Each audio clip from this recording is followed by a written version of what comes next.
The train still hasn't left.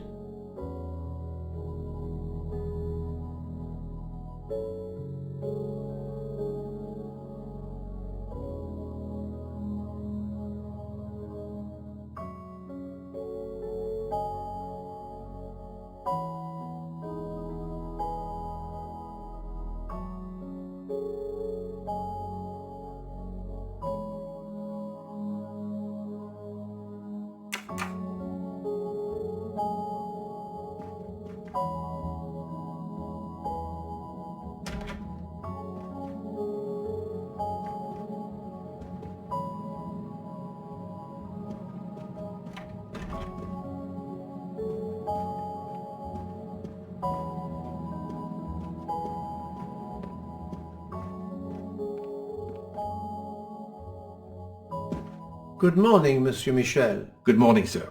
Please enjoy our special breakfast in our restaurant.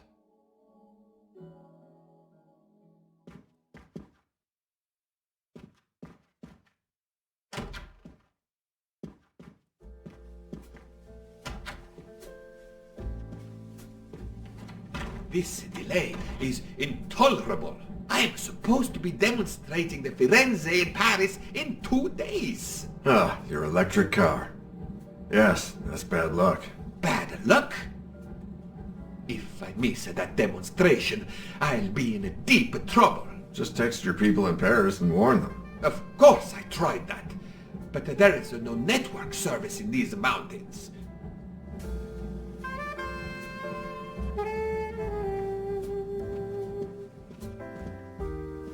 My daughter said it would be the easiest way in the world. Just sit on the train until I got to Paris. And now we may be here for days, and my boat sails the day after tomorrow. How am I going to catch it now?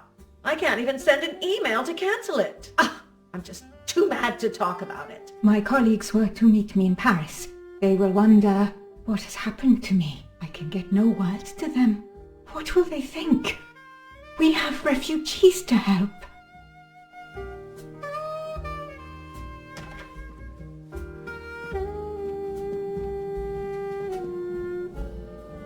Good morning, madam. The snow is a predicament, is it not? I am Russian.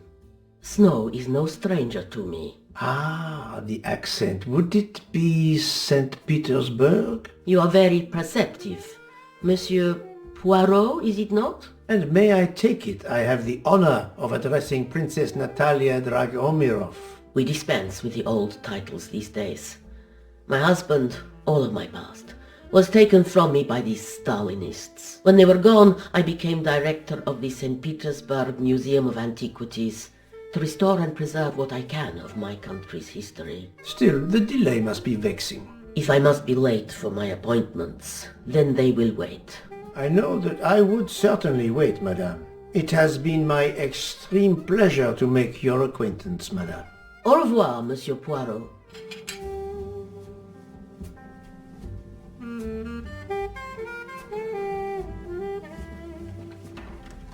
A beautiful piano, what a luxury. Pity there's no one to play it.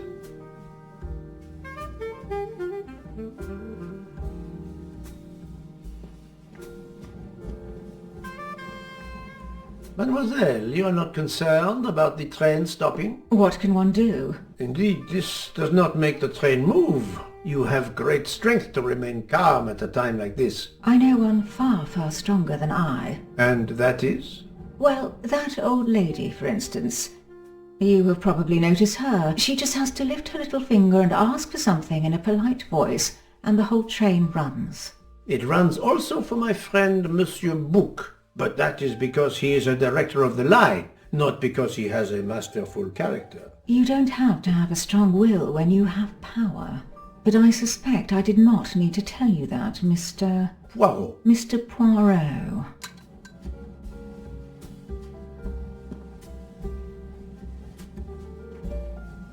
Good morning, Mr. Fauchet. You have early customers, I see. Yes, I am stuck serving here as well at breakfast. Everyone is impatient. They keep complaining that the train is not moving. As if I could get out and push it. It's too early for me to order a boxcar. That is the appropriate drink, I believe. A gin triple sec, Lemon and grenadine mix. A drink for a train indeed. But not perhaps for my breakfast. I think I will settle for an omelette. Good luck, sir. Miss Nielsen is helping to serve in the dining car.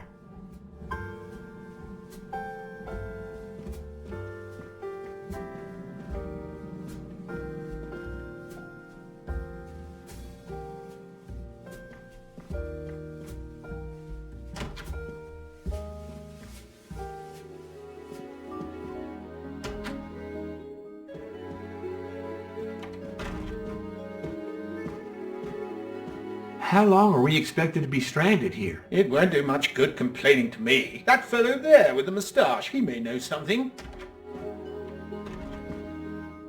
Excusez-moi, sir. Yes? Monsieur Bouc asks for you to join him in compartment 203.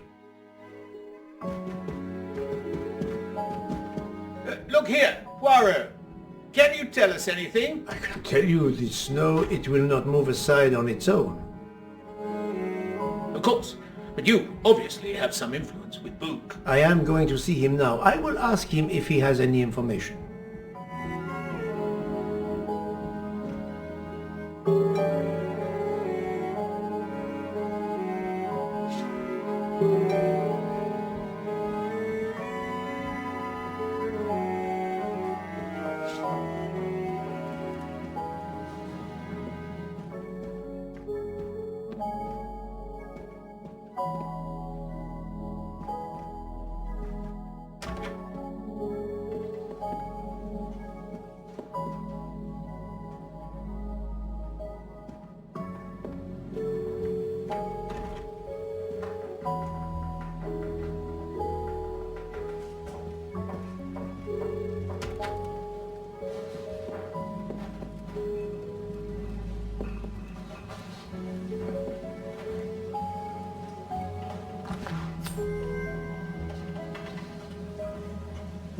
You can never have too many of these.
The Orient Express bar is certainly well stocked.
Monsieur Bouc is waiting for you in front of room 203.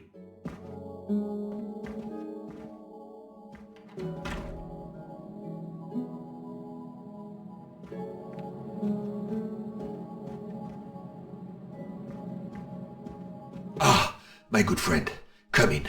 We have need of you. What has occurred? A passenger lies dead in his bed. Stabbed. A passenger? Which passenger? In there. He's an American. A man called Ratchet. It was his valet masterman who was worried that Mr. Ratchet was not awake yet. Pierre Michel, the conductor, decided to break in and found the body. I see.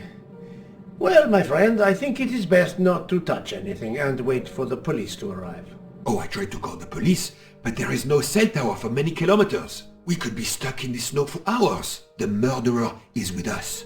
On the train, now! The sooner we catch him, the sooner we'll be out of danger. The Dr. Constantine is already examining the body. Mon ami, this is not a missing train ticket. We must follow procedure. We must wait for the police to secure the crime scene. Please, Poirot. I will take full responsibility. Book, you ask. Well, if we cannot contact the outside world, then... Oh, you are going to drive me crazy. In truth, this problem intrigues me. I was reflecting not half an hour ago that many hours of boredom lay ahead whilst we are stuck here. And now, a problem lies ready to my hand. You accept then? C'est entendu. You place the matter in my hands.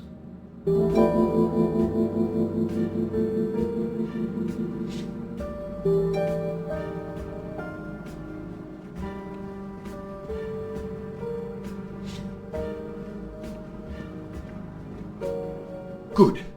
We are all at your service. This is the room right here.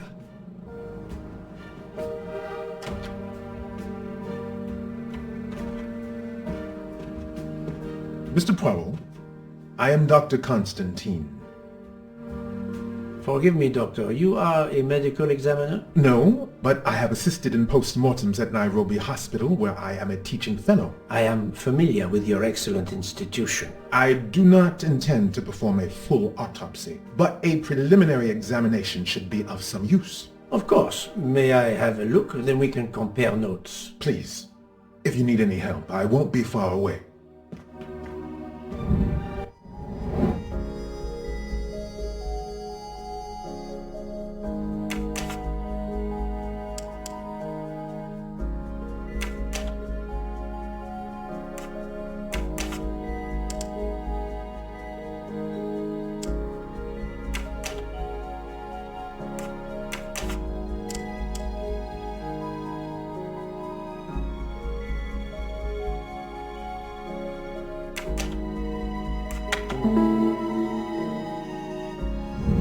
My little gray cells did not let me down.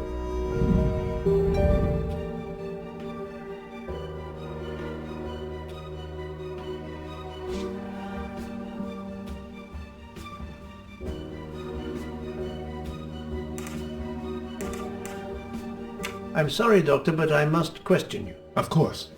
I must be considered under suspicion like everyone else. May I know your movements last night? I share compartment 101 with Mr. Booth. He would not stop talking about his beloved train. I listened to him for hours talking about his Orient Express. My friend Book will no doubt confirm this. Did you know the victim? Not at all. I noticed him last night at dinner, but I did not pay much attention. Did you touch anything in here this morning? I checked for a pulse. There was none. Rigor mortis had commenced. The body was cool to the touch. I touched nothing else. What can you tell me about the victim? He died from multiple stab wounds of varying angles and depth. More than one would have been fatal. I would place the time of death roughly between midnight and 2 a.m. With more time, I hope I can be more precise.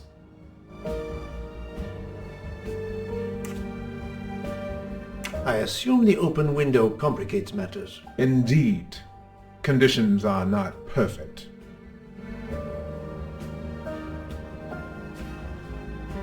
Thank you for your help, Doctor.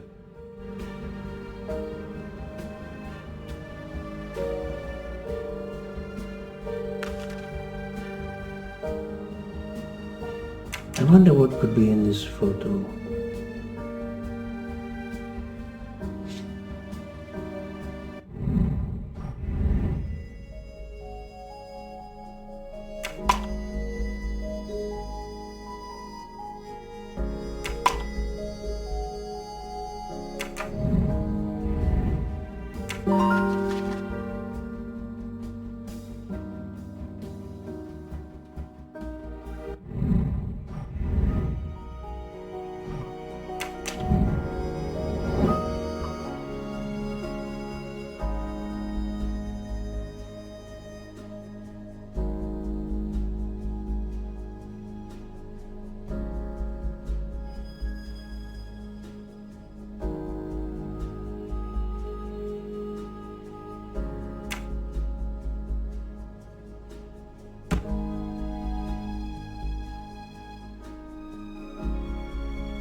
For Daisy.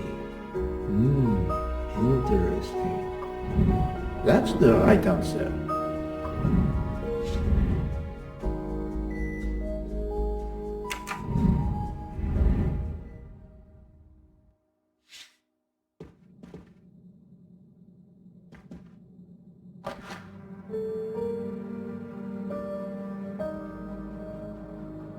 A box of sleeping pills. I'll take photos.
A handkerchief. There's a letter H embroidered on it. I'll take photos.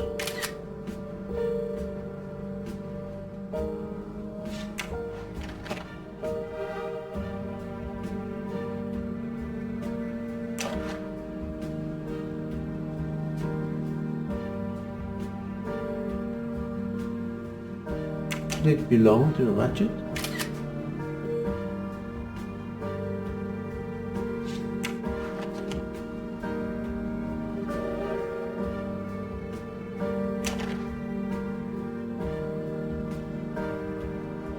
I'm sure I will find some interesting things inside.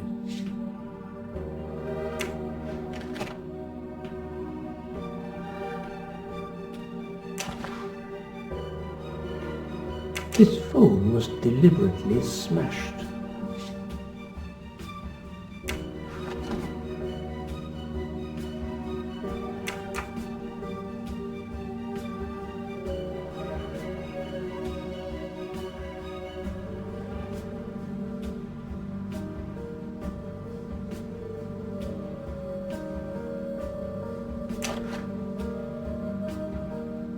Last night, Monsieur Ratchet said he takes precautions. I see now what he meant. He knew he was in danger and wanted to be ready, yet it was no use to him. I will leave it here for the police.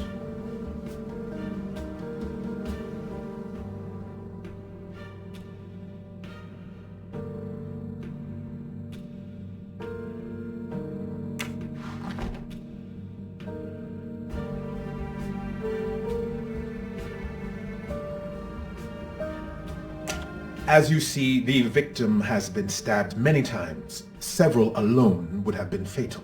Yes, I agree. An attack most savage. I will, of course, prepare a complete report on my findings. Thank you.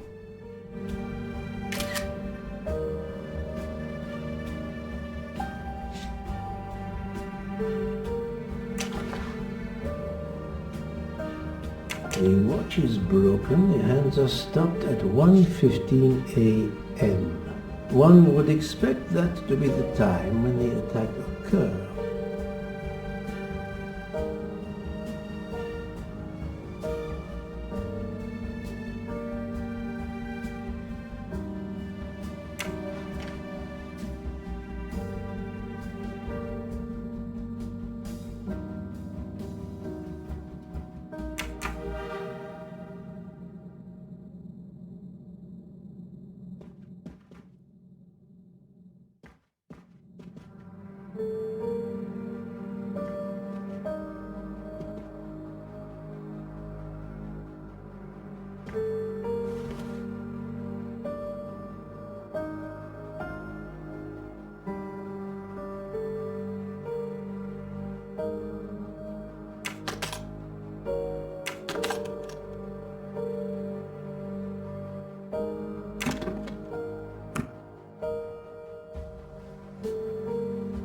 expensive clothing, recently laundered.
Not exactly the reading material one would expect of a man like Ratchet.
Not very surprising.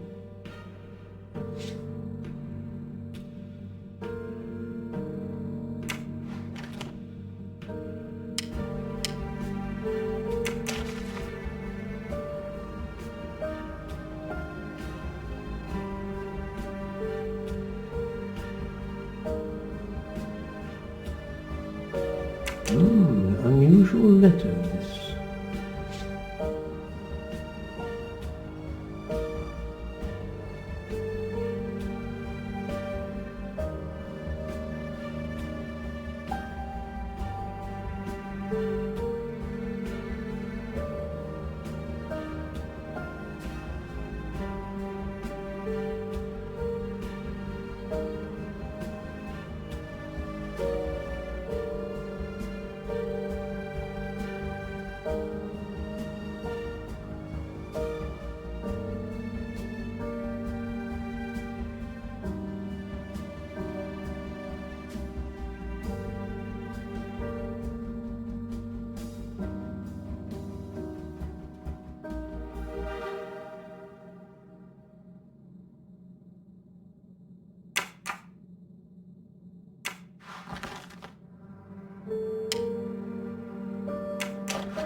Ratchet had an appointment he will never keep.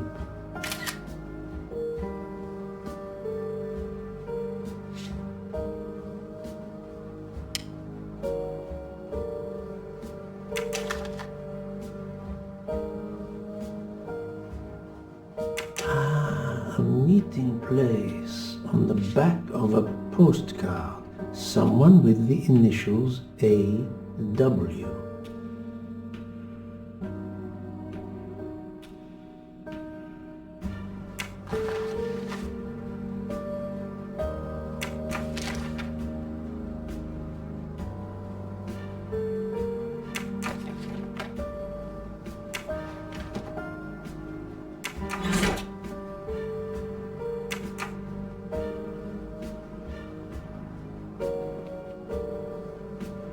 Where can the killer have gone? This door communicates with compartment 204. The latch is open on this side.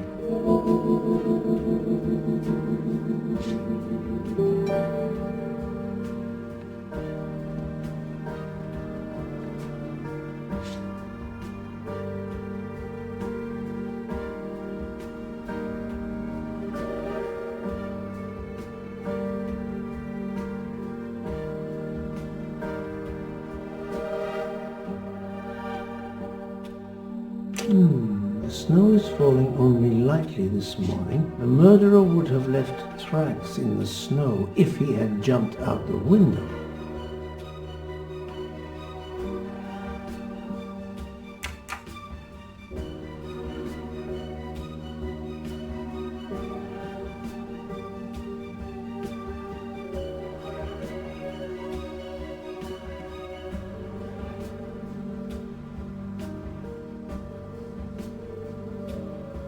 The chain lock is broken. Monsieur Michel told me that he broke the chain on the door to get into the room.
This is wrong, but I'm never far from the truth.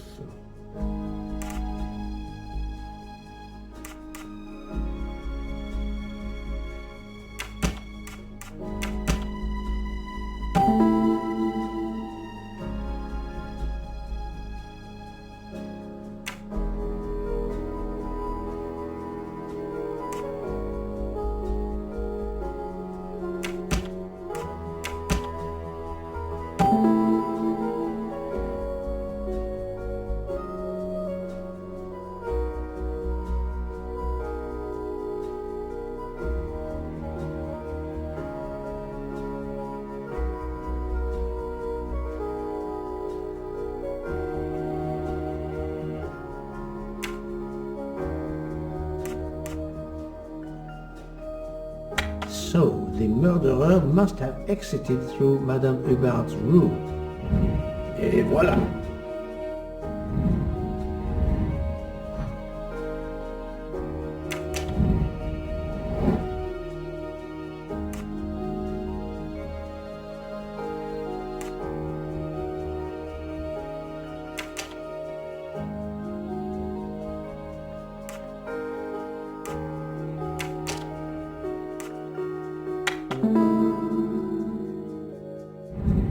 That was easy.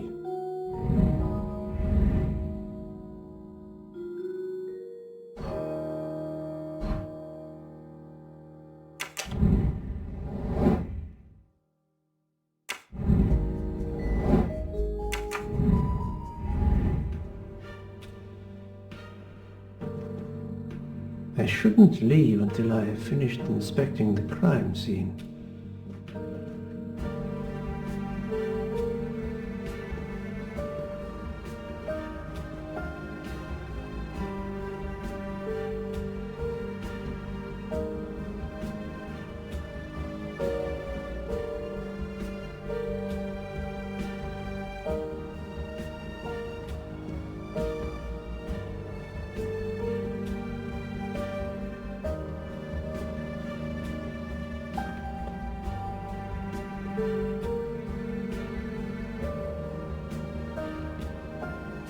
This door communicates with compartment 204.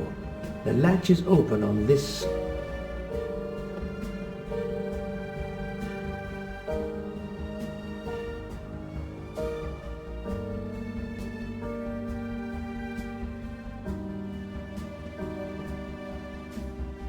I shouldn't leave until I have finished inspecting the crime scene.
No, not good.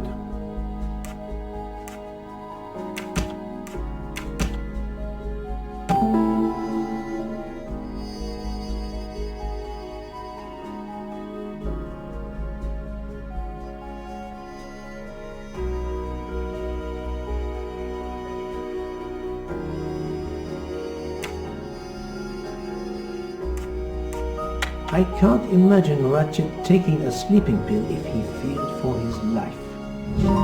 That was easy.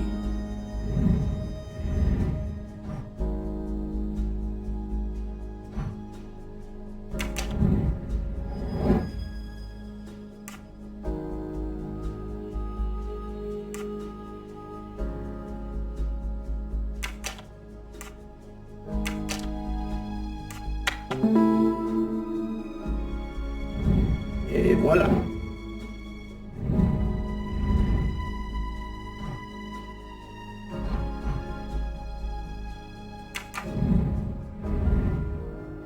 I think I've seen everything I need at the moment. I'm counting on you to finish your analysis. I'll have a more detailed report for you as soon as I can.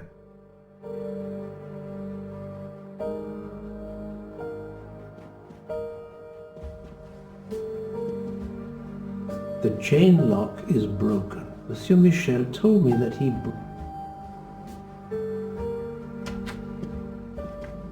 So, Poirot, did you find anything out? It's a bit early for the handcuffs, my friend. Even for Hercule Poirot. Do not worry, mon ami. I believe our culprit has no plans to strike again. Monsieur Ratchet was the target. Of that I am convinced.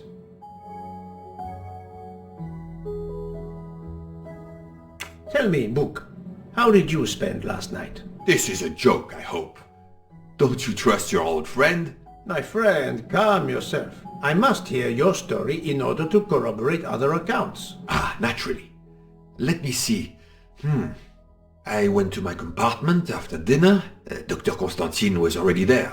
We talked about his career. He's a Cambridge man, you know. After university, he returned to his country and has done much good there. He was so interested in the Orient Express. I told him all the anecdotes I know. I'm not certain when we fell asleep, but it was very late. Here is what I have found out. Monsieur Ratchet was stabbed many times. I also found threatening letters in his safe. He had a loaded gun under his pillow, so he was on guard, ready to defend himself. However, there was an empty glass with white residue at the bottom. I suspect a barbiturate. Perhaps he was forced to take it. In any case, I am certain he was unconscious, unable to defend himself. I also found several other items at the crime scene, possibly related to the murder. They must be investigated. By all means, Poirot. As fast as you can.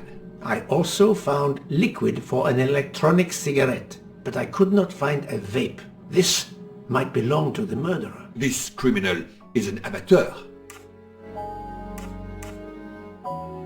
I need a list of the passengers with their compartment numbers. Pierre Michel will have it. I must interview the rest of the passengers and the staff. I'll be in the bar car if you need me. We are hours late. Soon I hope help will arrive.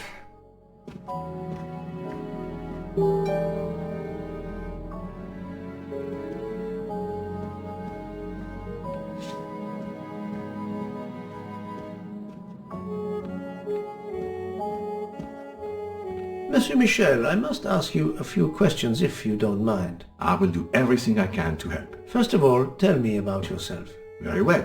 My name, as you know, is Pierre Michel. I am from Calais. I've been with the company for over 15 years. Thank you.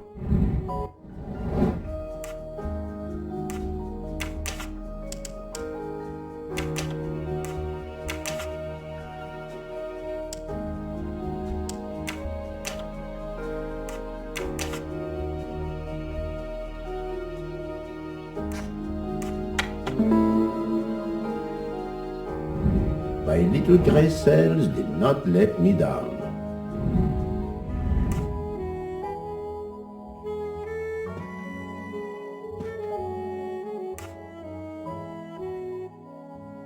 What is the last station where we stopped? Winkowski. Could someone have come on board? Possibly. I was very busy. Owing to the weather, we were a few minutes late. We left at 12:10 a.m. Where were you at 1:15 a.m.? I was sitting on my little seat at the end of the car, facing up the corridor. Are you sure? I left a little after 1 a.m. to speak about the snow with my colleague Jean in the bar car. I came back later. There was a call. I remember speaking to you. Indeed, I remember. Carry on. It was the American lady, Madame Hobart. She thought she saw a man in her compartment. Then around 1:50 a.m., I made the bed for Monsieur Ratchet's secretary, Monsieur McQueen. He had spent the evening talking with the English Captain Arbuthnot. At 2 a.m., I returned to my place and stayed there until dawn. I would like to reconstruct with your help the events of last night. Monsieur Ratchet retired to bed. When? Almost immediately after dinner, sir. Actually, before we left Belgrade. Did anybody go into his compartment after that? His valet, monsieur. Monsieur Masterman. And then his secretary, the young American gentleman, Monsieur McQueen. And that is the last time you saw or heard of him? No, monsieur. You forget that Monsieur Ratchet rang his bell around 12:40 a.m., soon after we had stopped. I knocked at the door, but he called out in French, "Ce n'est rien, je me suis trompé." I then left to answer another bell that had just rung. Are you a smoker? Indeed. Do you smoke e-cigarettes? No, tobacco only. Can you provide me with a listing of the passengers and their rooms, please? Yes, certainly.